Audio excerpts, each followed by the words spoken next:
näitan täna oma neid väikeseid kannatittesid, mis on kõik seemnest kasvatatud.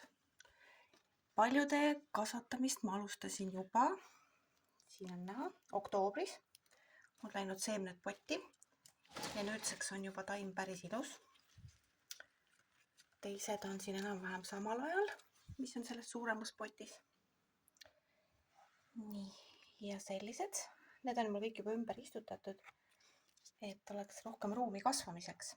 Üks väga huvitav asi on veel see, et mitmetel on hakanud tulema siit juurest, näitan siit, juba ka uued taimed välja. See tähendab seda, et tal on juur kasvatanud juba endal seda risoomi osa suuremaks ja juba ajab neid pisikesi põnne siit. See tähendab seda, et varsti on potid täis kõiki kannasid. Näitan ka natuke erineval ajal pandud, et kui need siin olid oktoobris külvatud, siis järgmised on jaanuaris. Need on nüüd jaanuarititted. Samamoodi suured.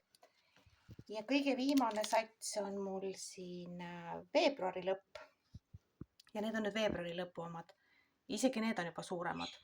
See tähendab siis seda, et tegelikult kõige paremini see seeme idaneb ja kasvab kõige kiiremini, kui te panete ta potti umbes jaanuaris. Et see oleks nagu kõige siuksem optimaalsem aeg, siis ta jõuab ka ilusti see aasta õitseda. Päris oktoobris ja septembris, nagu mul siin mõned pandud on, ma enam järgmine hooaeg kindlasti ei pane või see sügis.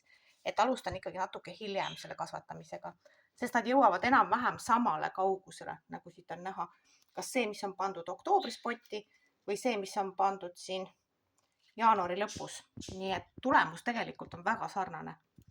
Nii et palju edu. Ma arvan, et ma enam neid rohkem neid väiksemaid ei näitagi, vaid järgmises etapis näitan siis, kui nad juba õitsema on hakanud. Et see on kõige huvitavam etapp.